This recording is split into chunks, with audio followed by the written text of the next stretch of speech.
Hello, everyone. Welcome to another Game Vault podcast stream. I'm your host, Mark. We're here with the News Hour. For those of you watching live, it's News Hour After Dark. It's like midnight. If not, it's almost midnight. If not midnight, it's almost midnight here on the East Coast. So we played about 8 hours of Bond today, and that is the reason why we're late for those of you watching live. But for everyone else, you won't notice the difference, except I am slightly tired. Looking if you're watching the video segment. Let's just get started. It might be a quick one today, I wanted to make sure the end conversation of the first segment, I had completed Bond to do that. So, all right. Well, first off, we'll just start with what I've been playing. We'll do what I've been streaming here, because I don't think I've played anything really outside. I don't think I played Forza this week, so everything's been streaming. I've got back on my bullshit with NCAA, but that's not much of an update. I found out that I've min-maxed my team so much that I am still beating teams by a lot of points on All-American. So I think I'm ready for NCAA 26. So we won't touch there. But everything else has been on stream. First off, UN Squadron, loving that game. Such a hidden gem. If you like the bullet hells of the Super Nintendo era, that 16-bit ones, this is right up there with it. It helps that I'm playing with Infinite Continues, but I still love the gameplay. It's making some things kind of easier than they would be. I think we're about 2/3 of the way done. It looks like, if this is the only map, I don't know if there's a second map after this, but if this is the only map, we're about 2/3 of the way done. So we should be finishing up and moving on to game number 49 after this.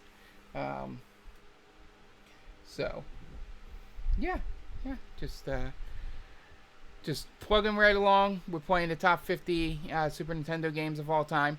But I'm glad that number 50 was great and not a slog. So we can anticipate what the rest of the series is going to be like. And then on Saturday, I played Trails. We're almost done with that. I think we're in the final stretch. We finished delivering all the Zero Field generators. So I hope I get my magic back, because I had the longest boss fight, not boss fight, but like mini boss fight I've had in a long time, where I literally had to pick them off one at a time, using just basically regular attacks. Because they had a thing where if you attacked them in a group, they would do a thing called Earthshaker, and they would instantly kill my party. Because there were 8 of them, and then if 4 of them did Earthshaker, I had no way to defend it. So we had to pick them off one by one. I got to look back at the tape to see how long exactly that battle was, but that was a long time. But I think we're all done with that. We're about to head to Gransel, which is the castle, main hub. So hopefully we're into the final dungeon there. We're near the end of chapter 8. So, and then I think there's just the final dungeon for chapter 9. But yeah, still loving that game. That I love the combat. Second chapter is so much better than first chapter. I'm loving the characters more. I'm loving the story more. The battle system with the new crafting systems, with the craft attacks button things, really stepping it up and being great. Looking forward to finishing that off, and then we'll start Neo Fantasian on Saturday. And then the other thing happened this week, I bought a Nintendo Switch 2 because of a story we'll talk about later in the podcast. So my Switch 2 came in. Have not played. I downloaded the demo for Star Fox. I got the pick one game for free, so I took Mario Kart World because you save $30 by choosing it for this special, and then I can always go buy Donkey Kong Bonanza at a cheaper price later down the line. So, I'll be playing through with that, which means we'll be able to bring you more coverage of games that we're able to cover before. So, But all that is pales in comparison to the one game I played a lot, especially over the last 2 days. We finished 007 First Light. For those of you that know me or out there, you know that I am a huge James Bond 007 fan. I've seen every movie. I've seen some of them way more than I'd like to admit. And I was very excited when I heard A, IO, the Hitman people, were involved, and B, they were doing a true origin story here. Because Bond, sometimes you get Bond in like his first mission as 007. First Light starts you off when he's training. So it goes even further back. The only thing, like I said on the stream, it's an 8 out of 10. I'll give a deeper review later. But fresh in my mind, there are some combat sequences that are just too long and too frustrating. And Bond, you don't know Bond's health, so he could vary from taking 3 hits to taking 2 hits. Sometimes he can take 6 bullets. It's just really hard to judge that. I did mostly melee and not shooting. I should have shot more. It would have got me through some places. But I had some fun just doing the melee combat. And yeah, there were just some fights that, were way too long. And yeah, I wish they weren't, because everything else about the game is fantastic. The story's pretty good. It's a typical Bond story, so you could see where it was going. They did some things out of the box, even though it wasn't, typical stuff. But once you got into the rhythm and like, okay, I know who's bad and why they're doing it, and that they're, you're not going to be able to redeem them or anything like that. So the storyline is great. The performances are fantastic. Bond is great. John Greenway, played by a veteran actor. I forget his name off the top of my head. It's been a long day. He's the best he's the best performance in the game. Bond is probably second, but he's the best. M is pretty good. She's decent, but at times, I guess she's a younger M, so maybe, not too, and she's not trusting Bond yet. So maybe as the series goes along, that relationship will grow, and that trust will make it better back and forth between them. The mysterious Bond girl in this is okay. I just didn't know what, it was so mysterious, I don't know. It's not even is she a spy? Is she work for? I'm assuming they're going to introduce Spectre, because I think that's what, being a Bond veteran, mystery organization that no one knows about, usually ends up being Spectre in the movies. So I wouldn't be surprised if that's what we get for the explanation of who she works with, because she got away at the end. Spoilers. Sorry.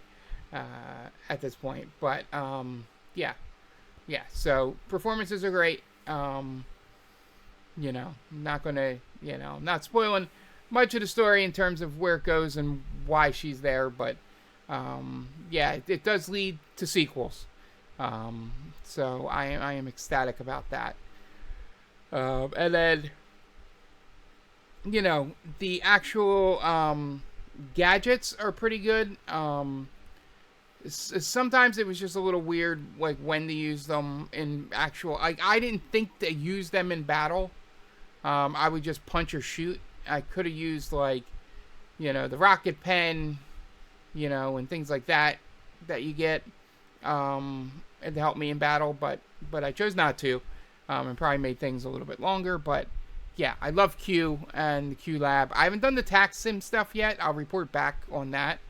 But that's the side thing. That's the Hitman-y stuff where you can go back in and level up how good you are at a level. So we'll see how that is. And yeah, so like I said, 8 out of 10. Right now it's currently in my top 5. So we'll see how it is by the end of the year. So that is why we're late, because we finished that game. I need some time to think on it, and then maybe come back with some deeper thoughts for you guys with a separate video. But yeah, we're done. 007. Got to figure out what our next game is. Got to figure out what September game we're streaming on here. But yeah, for now we're done with a 2026 game for the site. So yeah. Without further ado, let's just move on to the news. And first off, there was a Nintendo Direct. My video is on YouTube. I think it's on YouTube. If not, it'll be up on YouTube this week. But my reaction to Nintendo Direct, everything that was announced. So we'll just go through it in order here real quick. Rhythm Head Groove. Rhythm Head is great. This game looks better. And it revealed an RPG mode where you, in rhythm, like, do your damage and all that and heal yourself. That seems like a pretty decent addition. I got to see how it plays out in terms of if it's too easy or if it's too frustrating. But it's a good way to expand on a rhythm game layout. Animusha, we've talked about before, that's coming to Switch 2. Dragon Dogmas 2, Dark Arisen is coming to Switch 2 as well. There will be DLC available as well on other consoles. This gets the DLC with it, but the other consoles will have the separate DLC. Stellar Blade coming to Switch 2 as well. Orbitals, which is one of the games I'm very much looking forward to and glad I got a Switch 2 for. That's coming on September 3rd. Rayman Legends, of course, is going to be on Switch 2. Big Walk is coming to Switch 2 in August. For some reason, the video went private on here. I don't know why that is. But it's coming out in August. One Piece Grand Gourmet, which is like a pixel version of like like a cooking game. That's coming on October 23rd. Pocopia, however you want to pronounce it. I got a free update today, and DLC is coming. You can go underwater now in Pocopia. And one of the two games that I was specifically thinking of buying a Switch 2 for, Fire Emblem, Fortune's Weave. I was more drawn into this game than I was the last one, and I'm excited to play it. That is coming on September 17th. That will not be one of the games we stream here because I do not need criticism of my choices for these type of games. But, yeah. Ninjala 2, The Uncharted Planet, is coming next year. Switch 2. DK Challenge event has started on Switch Online. So you can play through challenges for all the Donkey Kong games and earn digital challenge cards for it. Donkey Kong Bonanza's paid DLC is getting time-limited Mario content. So in Emerald Rush, and DK Island, there'll be some Mario and Luigi stuff, as you can see if you're watching the video. Donkey Kong's got a Mario get up on, and whatever her name is, has Luigi, the one that's on her back. JJK, Jujutsu Kaisen, Rumble. This is sort of like a Vampire Survivors where it's like a battle royale. Very interesting. Having the license with it, I guess, would make it better for those people that love the series. I don't know if what that adds to the game itself. Lords of the Fallen 2 is coming to Switch 2. That's coming in autumn. Lies of P Complete Edition, which has the DLC as well, is coming to August 6th. Devil May Cry 5, the Game of the Year edition, essentially, is coming to Switch 2 in the end of this month. Muramasa, Revenant Blades, is coming in 2027. Xenoblade, you're getting 1 Chronicles, you're getting 1, 2, and 3 on Switch 2. And then Xenoblade Genesis The new game is coming in 2027. One of the surprise things that popped up was Nintendo Switch Sports Resort is back. It's coming in October. A bunch of new games for it. Wii Sports Resort was the more popular of the two, even though Wii Sports has the reputation. But that's coming on October 22nd. RuneScape Dragon Wilds is also coming to Switch 2. Hello Kitty Party Land is coming in October. The Star Fox demo is out, which we have, and I'm going to try it out. Final Fantasy Resonant is an HD 2D Square Enix game. It's essentially the non-gacha version of one of their phone games. I think it's Brave Exodus or something like that. So that is coming. Probably, yeah, they're probably going to do the HD 2D with these games rather than like an FF6.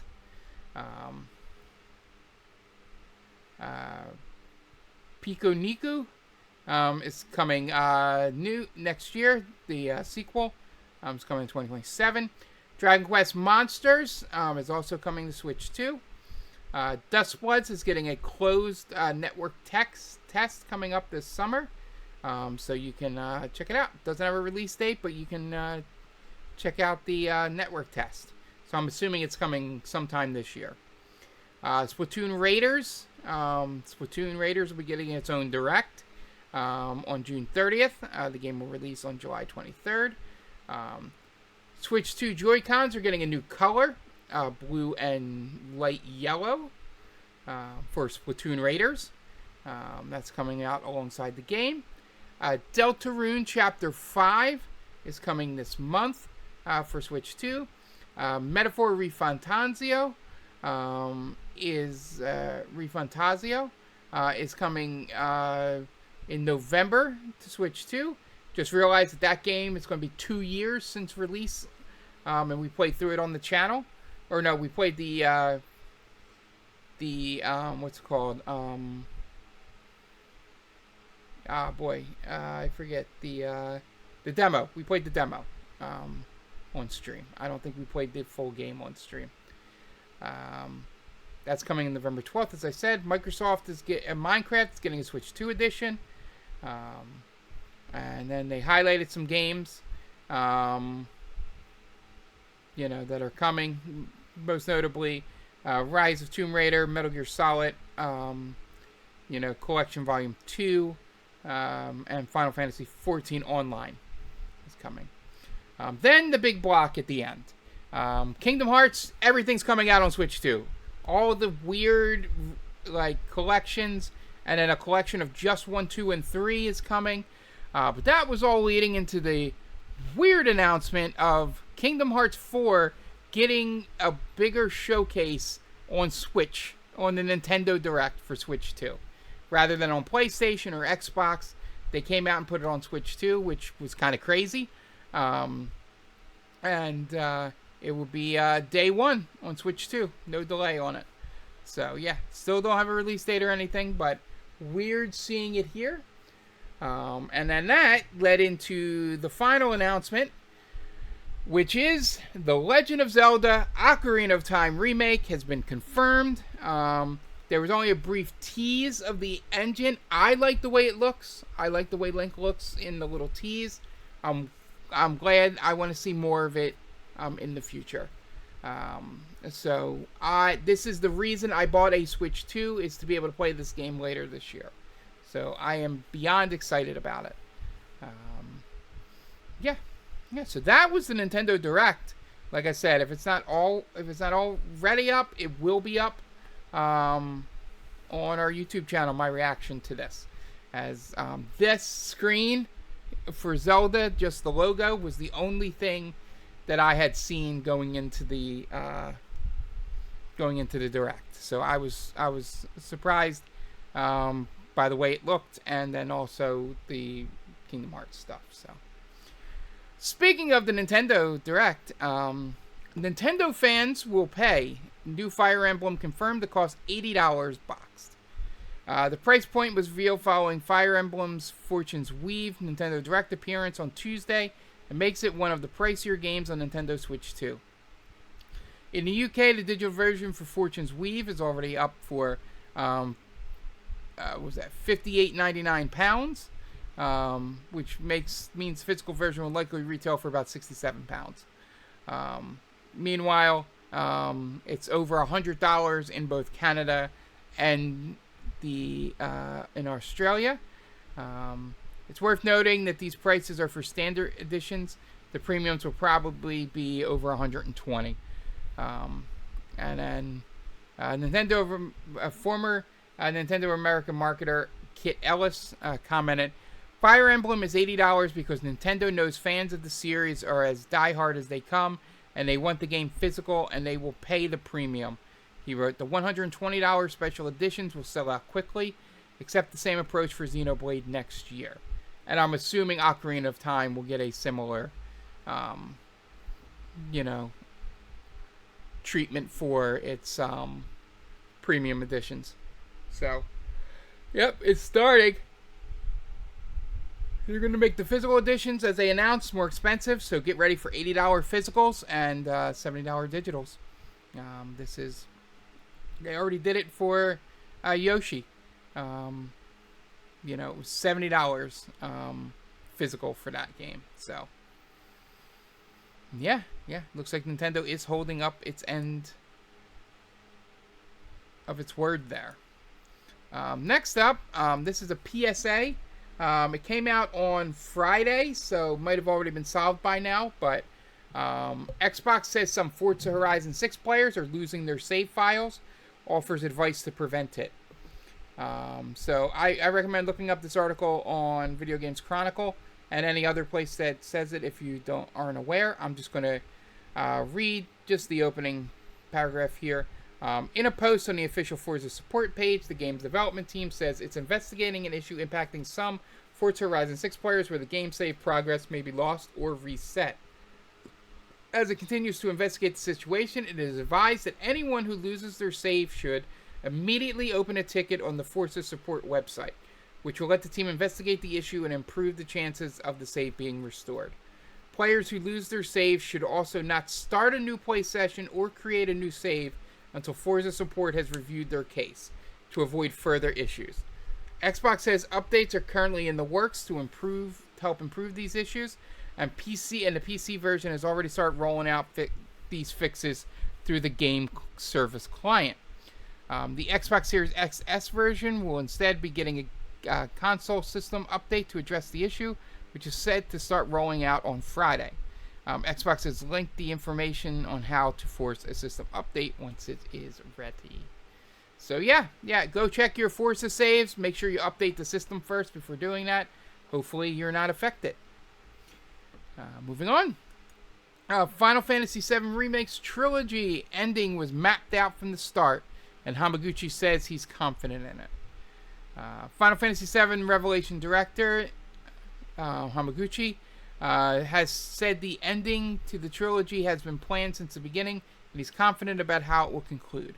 Revelation was announced at Summer Games Fest last weekend and will bring to close Square Enix's ambitious Final Fantasy VII Remake trilogy, which first debuted on PlayStation 4 in 2020. Speaking to Video Games Chronicle in a Final Fantasy VII Revelation interview, Hamaguchi said that the original FF7 director and writer Kitase had also contributed to how the remake trilogy ends. Obviously, I can't share actual details on how the story is going to end, but in terms of how we envisioned the conclusion, we did have some sort of idea of what we wanted to do at the end. So we did have kind of a direction from the early days of development. The same goes for producer Kitase. He had his visions as well, and some of that is applied in the conclusion that we are telling in Final Fantasy VII Revelation. To be completely honest, I think we're pretty confident and happy with how it turned out. We're very much excited to see how fans will react to the ending of the story. Yeah, so I can't wait for this to come out just so we can finally put all of this to bed and stop all the theory crafting. While sometimes it's fun, it sometimes gets out of control. So I can't wait for the game to come out so we can start arguing about whether they landed the plane or not. That's a more fun argument to me. because wish listing and stuff for these games will just leave you disappointed. So, cross your fingers. Hopefully, it is good. Next up, Xbox reportedly giving green light to fast-track new Fallout as Microsoft considers spinning off business. Microsoft is reportedly considering spinning off Xbox into its own separate subsidiary and fast-tracking plans for new Fallout and Elder Scrolls games. That's according to the reliable information which claims that Microsoft hasn't ruled out spinning out or restructuring its gaming division as a wholly owned or subsidiary, or creating a joint venture with other partners as Xbox continues its reset under new CEO Ashish Sharma. Making Xbox a subsidiary would, in theory, allow it to be more autonomous from its parent company, set its own budgets and strategies, and potentially make it easier to sell off in the future. Microsoft currently operates LinkedIn and GitHub as wholly owned subsidiaries. Microsoft doesn't have any imminent restructuring plans, but those options are on the table, the information sources said. Nadella and Hood have ruled out restructuring Xbox relationship to Microsoft at some point in the future, if doing so would make Xbox a more successful business, the people said. In addition, it's claimed that Microsoft CEO Satya Nadella and Chief Financial Officer Amy Hood have approved Sharma's plan to spend more on top-tier games in the coming fiscal year, beginning in July. So yeah, maybe we'll get Elder Scrolls 6 faster. Maybe we'll get a Fallout, which should have been tied to the TV series instead of just running things on Fallout 76. I don't know how they missed that boat to put a game out at some point in there. And yeah, just completely dropped the ball on that. So maybe they're fast tracking to get things ready for third season, because that series will get a third season. And with its trailer over Summer Games Fest, Palworld's lawsuit nears end, with Nintendo reportedly poised to gain almost nothing. Nintendo is reportedly likely to come away with very little, if anything, when its lawsuit against Palworld developer Pocket Pair concludes later this year. Nintendo and the Pokemon Company filed its lawsuit against Pocket Pair in Japan in 2024, alleging that Palworld infringed on 3 patents related to monster catching gameplay, all of which were initially filed by Nintendo and the Pokemon Company after Palworld's initial release. Initially, Nintendo and the Pokemon Company called for an injunction against Palworld that would block its release. In response, last summer, Pocket Pair confirmed that it had made significant changes to the game due to the patents, such as removing the ability to summon pals via pal spears, which limited the scope of the lawsuit, not just to the Japan market, but also older versions of the game. As reported by GamesFray, both parties appear to have submitted their evidence, and court presentation is planned for October 1st, with opinions expressed on November 9th. However, because Nintendo and the Pokemon Company amended the scope of their claims, so the case is limited to older versions of Palworld before Pocket Pair made changes. Restricted to sales only in Japan, they are in line for limited damages or nothing at all. Even if, this is from GamesFry, even if, which is far from a given, Nintendo overcame all of the usual hurdles, defending its patents against Pocket Pair's invalidate whatever contentions, proving infringement, and ultimately proving that any damage was caused by the alleged infringement. The most it could get is 5 million Japanese yen, the equivalent of $30,000. So yeah, Nintendo went litigious and is not going to get anything out of it. Who knew? So yeah, let's see when this finally closes in November, what they actually gained from doing all this. And then finally, 2 fun stories. Final Fantasy 16 headlines June's PlayStation Plus game collection. To the May's PS Plus categories include Red Dead Redemption 2, Star Wars Outlaws, Bramble the Mountain King, the Thermitage, Flintstock, the Siege of Dawn, Broken Sword, Shadows, the Templar Reforged, and Tria, the last song. So yeah. So remember, there are different, titles. So make sure if you have extra and premium, you'll be getting Final Fantasy 16, Shadow X, Sonic Cross Shadow Generations, Kingdom Come Deliverance, Life is Strange Double Exposure, Farming Simulator 25. There you go, GOAT.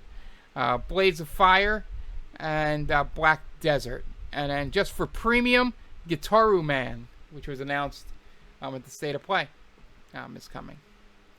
So, yeah. And then finally, our last story, a fun one. Every year, every World Cup, EA predicts using their game who is going to win the World Cup. The company has picked the last 4 correctly, and they picked the one for this year. The company posted an image on the official EA Sports FC account on X, showing who it predicted would win the FIFA Men's World Cup, which starts later this week. As in previous year, EA ran simulations of every match in the group stages, followed by simulations in the knockout rounds generated by these predictions.